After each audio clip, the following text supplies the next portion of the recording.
Hey guys, Derek Schwinn with Keller Williams here with your Marysville, Ohio housing update for February 2022. Stats, figures, and opinions on the local real estate market to hopefully put you in the place you call home in a better position and be better prepared if you need to find a house you love or sell one you don't. So most importantly, what do these numbers mean to you? How competitive is the market? What's the money involved? What's it take to buy a house? What can you get if you sell your house? And the timing. How long does it take to get through the process and on to the other side of getting rid of that house you don't love, or maybe finding that one that you do love? So first is competition. How many houses are on the market? How many sold? How many are in contract? And what's the days on market? How long does it take before the competition in the market absorbs a house and puts it in contract to move towards the closing table? So on average, there are about 21 houses actively listed for sale in the month of February. We had 36 new listings come on the market at that time. So when you add in the houses that went into contract, it kept the average at about 21. 26 properties sold in the month of February. We had 31 pending, so ready to close, very ready to close and in contract. The average days on market was about 13. We've seen a lot of increase in new build and new construction houses coming on the market, so that's definitely affected the existing market in a variety of ways. Sometimes looking at the hot sheets, there are more than half of the new listings are new builds and new construction. So those are also an option at times. Unfortunately, even though we're seeing a lot of new build and new construction, they say even in the next 10 years, that pace that we're at won't keep up with the demand that's there. You're seeing a lot of it here in Marysville. We've got a few developments left before we won't have any new builds until some more plans get approved. So what do those numbers mean to you? The new listings went up by 28% month over month, so compared to the previous month. About a 30% increase and then a 20% increase from last year. So there are definitely more houses coming on the market, so inventory supplies are getting better.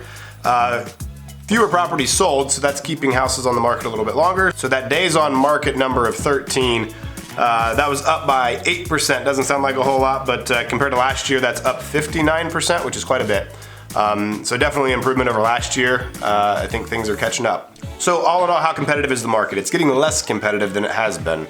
So year over year, we have 20% more listings coming on the market in the month of February, providing more options for buyers to move forward. Year over year for sales went up by 61%, so 61% more options on average during the month. So in general, more listings, they're staying on the market a little bit longer. So how competitive is it for a buyer? It's getting less competitive. So congratulations, it's getting a little easier to be a buyer. So sellers, that means you have a little less of an advantage when it comes to the market right now, but still pretty good. Also, it means 13 days on average to go into contract. Sellers, that means competition is moving you right along. Buyers, it's getting a little better. So the finances, the money, that didn't move as much as last month. Last month we had some, I think, double-digit numbers in this closed volume. I think it was like 20 or 23%. This month a little different, a little slower. So the average asking price was $407,000. Which is up 3% from last month and down 0.5% from last year. So that really hasn't moved a whole lot. I've seen that number ticking up just a little bit, indicating people are realizing, continuing to realize that they can try to get a little more money out of their property. But these numbers to me are showing that that's not happening as successfully and as often as it used to be. Although our original listing price to sales price is at 102% too, so houses are selling 2% over asking price. So for you sellers out there, what can you sell your house for? The average sold price in the month of February for the Marysville School District was $294,000. So that's down a little bit from the last handful of months.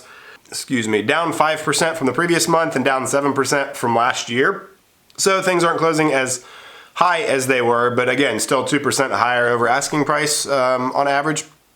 So then one of my favorites, price per square foot. What does it take to get a square foot of house on average? $148 a square foot in the Marysville School District for the month of February in 2020, which is down 9% from last month and up 1.5% from last year. So in general, from a financial standpoint, what's it mean to be a buyer or a seller? From a buyer, average asking price is going up a little bit, or list price to sales price ratio. People are still getting about 2% over asking price, so that number is still a little higher than buyers would like to see it. And then for you sellers, properties are closing a little less than normal, but not very much of a change compared to other months we've had. So timing, this is also one that kind of speaks to competitiveness.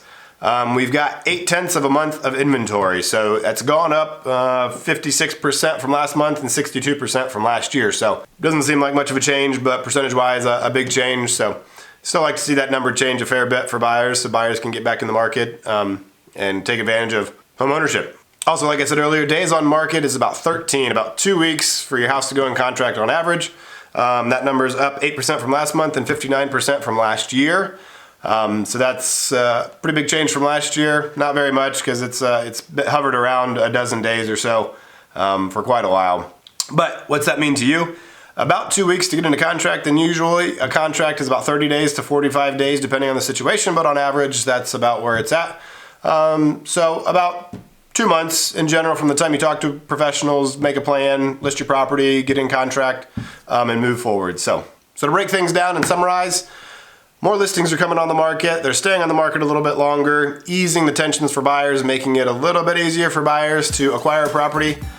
Even though I'm hearing numbers of on average 3.9 offers for each listing on average across the country. Some are seeing significantly higher, some are seeing less. But still a competitive market out there for the buying side. Sales are slowing down a little bit, not as many sales as we've had. So what's that mean for you as the consumer or just the general homeowner? What's that mean for the property value you currently have and the net worth? Fewer houses are selling, more houses are coming on the market, easing days on market. Things are sitting a little bit longer, so that pressure on buyers is going away. So from a homeowner standpoint, not seeing as much appreciation, which is expected. It's grown for so many of years. It's got to slow down at some point. Interest rates are going to start climbing up throughout the year, so that's going to reduce buying power of buyers. And that's also going to contribute to the slowdown of the market, however much that's going to be. Also, demand is increasing. Spring is here, the flowers are coming up. Everybody seems to be getting out, getting more active. And usually that's when the real estate market starts to amp up, and some of these numbers are showing that. We're currently in the middle of March and things are starting. There's a lot of demand creeping up, and also we have big things in Central Ohio like the Intel chip processing plant coming into town. And I know that's on the east side there at Columbus, but that's also going to affect quite a bit of what's going on here on the northwest side here in Marysville and Union County.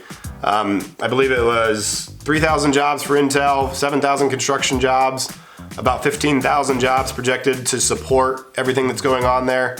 And so that's going to bring a ton to this community as a whole, as Central Ohio. So that demand coming to Central Ohio is going to push over here into this area. When my parents moved to this area, Dad worked in downtown, but he wanted to be in the country. So we looked out in a place like Marysville, and I think there'll be a lot of people that come to work for Intel that will probably be in a similar position, want to be in a community like Marysville. So I think that's definitely going to see an increase. So anyway, the projections for the real estate market are still strong, seem to be slowing down a little bit. Hopefully that's kind of the checks and balances of the system taking effect and prices getting to a point where they need to kind of stabilize. So, well, thanks for watching. Hopefully you learned something to better position yourself with your real estate needs now or in the future. If you want to stay more up to date, subscribe to the channel. Subscribe to my newsletter. I've got a newsletter with real estate information, community information, and home ownership type things. So feel free to subscribe to that, or check out Homebot to keep you better updated on what's going on in the market whenever you want, when you don't have to wait for these videos. And until next time, I'm here for you. If you want to find a house you love, sell when you don't, or just love where you live a little bit more, I'm here for you. Take care.